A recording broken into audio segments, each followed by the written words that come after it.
What is going on, everyone? It's Manga Reads, and it's time for Hunter x Hunter Manga Chapter 361 review. I took some time doing this because I wanted to catch up on everything that was happening. In my live reaction, I was a little bit slow on some things because it's been over a year since I read that last chapter, and to be honest, I wasn't that fresh on my memory. But since I've read, things have been coming together pretty nicely, and let's see what's happening. I won't spend too much time reviewing this chapter because what I really want to do is get to the Kurapika stuff. I think there's some really interesting stuff going on there, and as such I want to spend some time looking into it. Now, what happened in this chapter is that we need to take a look at what happened in the previous chapters. The summary of that is that we're headed to the Dark Continent, where actually with Kurapika, Leoria is there as well. Kurapika and Leoria are zodiacs. Yes, I know, surprising, right? Anyway, what happened is that Kurapika is feigning the role of a bodyguard for one of the princes, Prince Wobble of the Kakin Kingdom. Kakin Kingdom has 14 princes, and princes are really just men and women alike. They're identified as princes because gender doesn't really matter. On the surface, the voyage to the Dark Continent with Beyond the Netero, who is also Netero's son. Yes, Isaac Netero, chairman, yes, his son, Beyond Netero, is there as well. And on the surface, it seems to be just an expedition to the Dark Continent. However, it's actually a battle royale, a succession war. And a succession war in this case is essentially just all the princes going at each other, and the remainder, the person who survives this war, will become the king. And yes, the king can be a woman as well, because as I said before, the princes are also women. Now, it's important to know why Kurapika is taking up the role of a bodyguard, and it's because he's trying to revive the Kurta eyes so he can put his brethren to rest. Two of the princes are of deep concern to us. At the end of this chapter, we saw that one of them actually told his father, "Dad, I don't want to be in this anymore, I'm withdrawing. I only did this to save your face."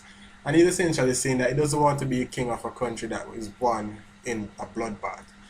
We know he's not speaking of himself, because the guards of the prince that Kurapika is guarding, they started dying of some unknown cause, and it was revealed that it's actually Nen beasts that were doing it. We even saw a Nen beast somewhere in this chapter and in the previous chapter as well. The Nen beast has the ability to control its user, and it's a parasitic type, so we have some more new information going forward. The prince that said to his dad that he is stepping away, he was one of the favorites to become king actually. And he was being controlled by a Nen beast when he said that. And us Nen users, yes, us Nen users, since we could see the Nen beast, know that he wasn't speaking of his own accord. The next prince that is of real importance to us, it's a really weird name, Tsrengaen, something like that, Serengan. I don't know the pronunciation because I haven't had the anime as yet, so forgive me for that. Kurapika wanted to get close to him because he is famed and rumored to have Kurta eyes, and remaining Kurta eyes that Kurapika wants actually. And given the lead that Kurapika has on him, Kurapika wanted to become his friend, his ally, so he could win the Kurta eye. We also know that Kurapika in recent times does not want to kill anyone, and he hasn't killed anybody to actually receive the Kurta eyes that he's got so far. Instead, he negotiates with them and has some sort of a peace treaty or truce to receive the eyes without killing anyone. Now, in this chapter, there are a few things that I really think is important. One being that Kurapika's mentor, who taught him Nen, wanted him to leave a finger open. Instead, Kurapika wanted to do the opposite. His mentor conceded that in order for Kurapika to take down A-class bounties in a Nen battle, it's also important to have a lot of members on his side. And there might come a time when he needs to work with someone, and not in the sense of someone that he can discard and dispose of in the moment that it seems convenient. And as such, Kurapika heeded his advice after thinking about it for a while. And this is something that we need to look at Kurapika's character, because he's normally very calm and collected, except when it comes to the Kurta. And given that his mentor was telling him about the Kurta and got him to think about it, we can see where Kurapika has some character development going on there. Now, let's take a look at the 5 abilities that Kurapika has. First, we look at the 4 that we actually know about prior to this chapter, and then I'll look into the 5th ability that was revealed today. The first is the Thumb Holy Chain, or the Healing Thumb, and this one essentially is an enhanced healing ability. Remember when Yubokin crushed Kurapika's arm with that Big Bang Impact Punch? That sounded fun to say. Big Bang Impact Punch. Anyway, Kurapika was able to revive even broken bones in just a matter of seconds, so scary, scary. And let's remember that using Emperor's Time, Kurapika is able to have full control over all the innate name categories. That's all the way from enhancer to manipulator and transmuter, emitter, all of them.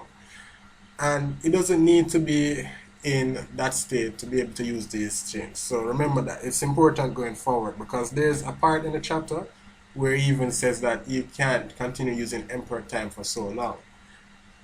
Next finger, the middle finger, or chain jail. This is also the restraining middle finger.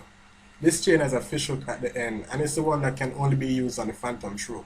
I've seen people here and there saying that there are other chains that can't be used on the Phantom Troop. People, this is the only one, because remember, Kurapika wanted to use the Judgment Chain as himself, but he was afraid that it would kill him since he wasn't a Spider member.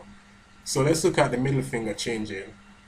Scary, because yet again, if you lie, you'll die. Which brings us to the next chain, the ring finger, or the dowsing chain, or the guiding ring finger.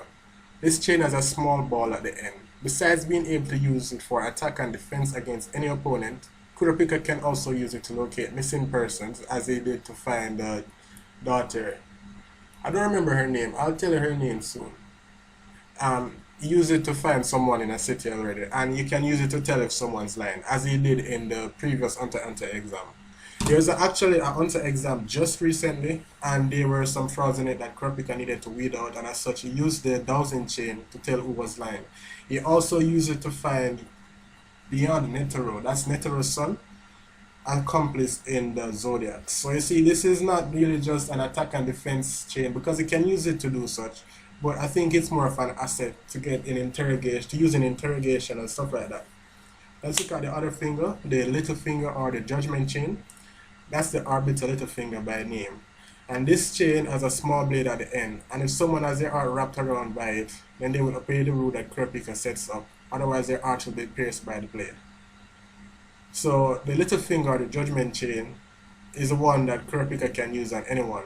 I remember that Kurapika used this one on himself to enhance his Nen abilities. It's not the same as the middle finger chain jail. Look at it this way. Chain jail is what was used to capture Yubokin. Easy enough, right? Now what I want to do is I want to take a look at the new ability that we got from Kurapika today, because I think it helps his characters as well as his cause to retrieve and take down the spiders. Now this chain is called the Steel Chain, and it appears to be a syringe with an engraved St. Peter's cross. And if you don't know what a St. Peter's cross is, take a look at Krollo's face. There's a St. Peter's cross on his forehead, and on the back of his coat there's also a really big St. Peter's cross on it as well. Now on this St. Peter's cross, for Kurapika's ability, there's a dolphin wrapped around it. I don't know why they choose a dolphin. I think that because they're really smart mammals, but I won't look too much into that right now. So let's look at how this works. It enables Kurapika to temporarily borrow the Nen ability of his target. How this works is that Kurapika uses the syringe, because you know a syringe has something like a needle, to stick the person or his target and suck his Nen from his body. And he can even put the person in a state of Zets. And when it is finished taking all his Nen, then it can give some really critical information. Some of this information from the analysis can help in Kurapika using back this ability. Now the stolen power is only used temporarily, so after the first time it returns back to the owner of it. And using the ability is really important, because if you only have one shot of it, similar to what Leo does. Because remember Leo, that Chimera and the tiger that could borrow people's Nen ability? Yes. If you're going to use someone's ability, then chances are you don't know every single thing about it, because it wasn't tailored to you. But this isn't necessarily true, because remember Skill Hunter. Skill Hunter is a similar ability that is used by Krollo himself, and for Krollo this is actually a fun ability. because he notes that each ability that every person comes up with is really unique to their deepest and darkest secrets and their desires, and it's really fun for him to really get into the mind of someone and be able to use their ability to full potential. Now, Kurapika's ability isn't as effective as Krollo's ability, but it might be a little bit better than Leon. Because what I've seen in this chapter is that Kurapika's ability has the ability to analyze Nen, give him its name, give him its advantages and disadvantages, and how it works. So, it's really something that can really help Kurapika going forward. And since we're in the middle of anarchy right here, and yes, I mean anarchy because the princes are killing each other, and not many people know about it. On the surface, it doesn't seem like much, but for those who actually know what's happening on the background, then you can see that it's actually dangerous.